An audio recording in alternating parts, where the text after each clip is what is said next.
Now, almost 20 days since Hezbollah commander Fuad Shukr was killed in the Israeli airstrike at his southern Beirut residence, a Wall Street Journal report claims that all it took to kill the former Hezbollah commander was one phone call. According to the report, Shukr was apparently living on the 7th floor of a residential building in southern Beirut, presumably to curb his movement out in the open. On the day of his killing, the former commander was in his office on 2nd floor of the same building, and a mysterious person rang up Shukr asking him to go back to his residence on the 7th floor. Later, sometime in the evening, Israeli ammunition came shattering down, ramming through the apartment building, killing Fuad Shukr, his wife and 2 children. And as per Lebanese Health Ministry, over 70 people were injured in the strike.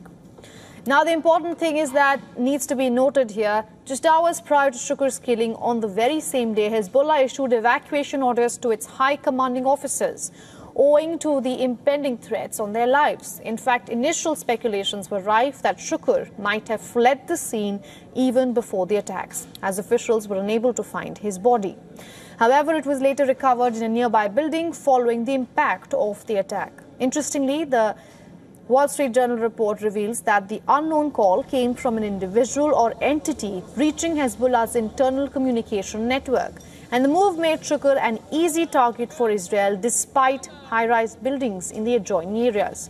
Though a probe is underway on the communication breach, both Hezbollah and Iran are pointing their fingers at Israel for hacking their communication network. What could come as a surprise to many is that it was only in February this year that Hezbollah's chief and Fuad Shukr's longtime ally, Hassan Nasrallah, ordered his fighters and family members to avoid using smartphones and lock them in a metal box. Fearing intelligence breakdowns following this, Hezbollah started communicating with codes, an open channel, and on their internal communication network to avoid getting tapped by Israeli intelligence. The fall of Shukr and later Hamas's former chief Ismail Haniyeh the next day in Tehran pushed West Asia onto the brink of a regional war, which the US is trying to stave off. Considering as many as one of the greatest military minds, Fuad Shukr's death dented a severe blow for Hezbollah, leaving a gaping hole in the operations. And the former Hezbollah commander had remained elusive for many years and was instrumental in developing Hezbollah's missile capabilities. In July, Shukr was on the radar for his attacks on Israeli-occupied Golan Heights that killed many young people. For many years, Fuad Shukr had been living a very secret life, earning him the moniker The Ghost.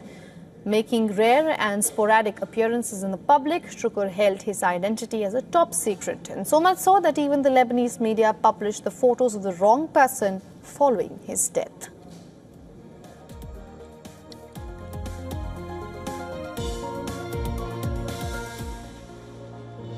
For all the latest news, download the WION app and subscribe to our YouTube channel.